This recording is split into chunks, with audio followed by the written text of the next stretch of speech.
Tennis legend. Serena Williams' tough love sparks turning point for Eala. It began, as many great stories do, not under the bright lights of a Grand Slam, but in the quiet corners of practice court, the kind of place where greatness is forged through sweat, silence, and the sound of one more forehand echoing in determination.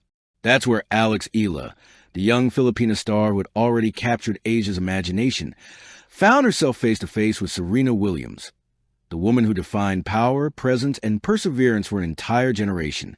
Their meeting wasn't planned for headlines. It was supposed to be a brief interaction during a training block in Florida, a simple introduction between a legend and a rising prodigy. But what Serena told Alex that day would become the spark that changed her mindset, and possibly her destiny. The meeting that wasn't meant to impress. Eala had always been known for her discipline. At just 19, she had the composure of a seasoned player and the humility of someone who still felt she was just beginning. But in the eyes of Serena Williams, discipline was only one part of the formula. When Eala was invited to a private training session at the IMG Academy, Serena's occasional off-season base, she expected a warm greeting, maybe a few tips, perhaps even a photo to frame back home. What she got instead was a challenge. "You've got game," Serena said, after watching Eala hit for 15 minutes. "But you don't believe it yet."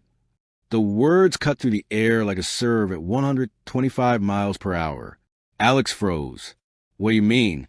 Serena smiled, not unkindly. "You move like you're waiting for permission to win. Champions don't ask for permission. They take it." That was the first moment of tough love. Raw, unapologetic, and unforgettable. Lessons from a queen. For the next hour, Serena didn't just observe, she commanded. Every rally was a test. Every missed ball, a lesson. She wasn't there to praise. She was there to awaken. "You hit too safe," Serena barked after a cautious cross-court return. "You think your opponent will miss, but she won't. You've got to make her miss." Alex nodded, breathless, drenched and humbled. "You're too nice," Serena added between rallies. "There's no space for nice on the court. Be kind off it, but on court, be the storm." Those words struck deep. Alex had always played with elegance and balance. She admired players like Rafael Nadal and Simona Halep, whose quiet intensity carried them through chaos. But Serena was showing her another side of greatness, the ruthless belief that you belong here. It wasn't arrogance, it was identity, flashbacks and fire. That night, Alex couldn't sleep. Her mind replayed Serena's voice like an anthem. She remembered her early days in Manila, training under the scorching sun, her parents watching proudly as she chased her first dream of turning pro. She remembered being underestimated, the Filipina underdog who dared to enter global tournaments where few from her country had tread. She remembered losing, badly, in junior matches against players from countries with bigger tennis infrastructures, better funding, more resources. But now she realized something Serena had been trying to tell her. Belief is the one currency that costs nothing yet buys everything. "You don't need a bigger budget," Serena had said. "You need a bigger heart." That line became a mantra, the turning point. Weeks later, Eala was back on tour, this time at the Guangzhou Open, a tournament she had entered quietly, far from the grand stages of Paris or New York. But something in her had shifted. When she walked on court, she didn't smile nervously as she once did. Her eyes had that unmistakable glint, the kind that Serena's used to have before a final. In her second-round match, down 2-5 in the final set, the commentators were already writing her off. The old Alex might have faltered there, might have accepted defeat with grace and a polite smile. But the new Alex, the one who had absorbed Serena's tough love, roared back. She broke serve, then held, then broke again. With each forehand, she was no longer playing for approval. She was taking what she had earned.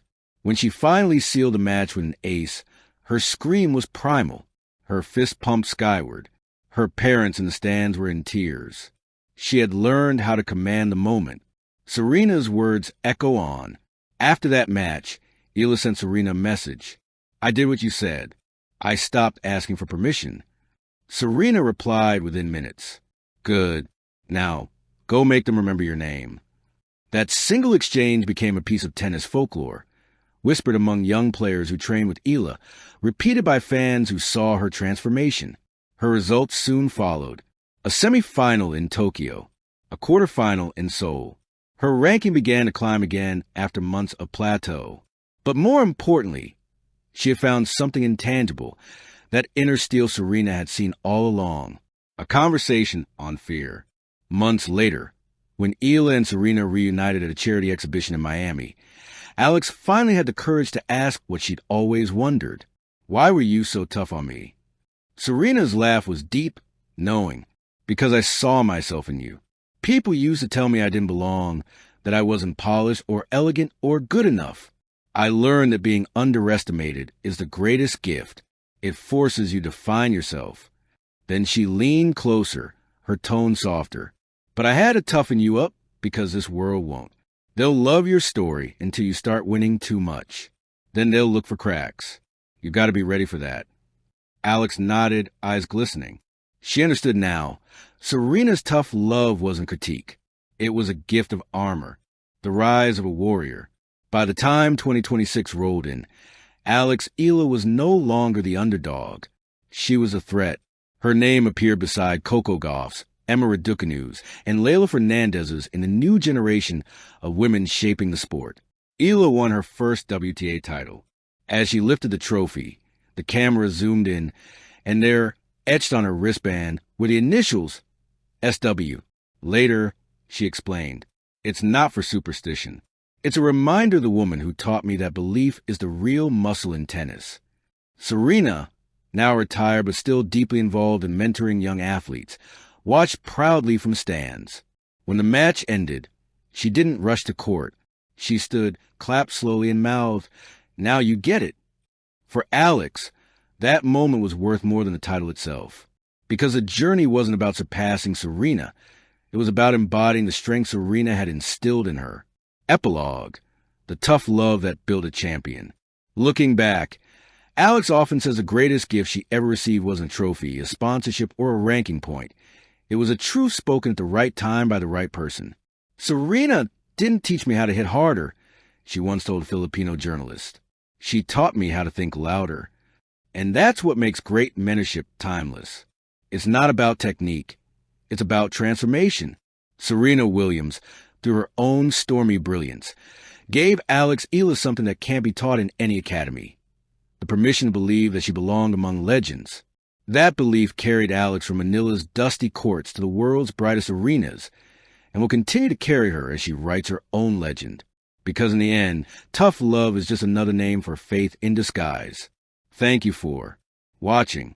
Please don't forget to hit the subscribe button, like, and share. Till next time.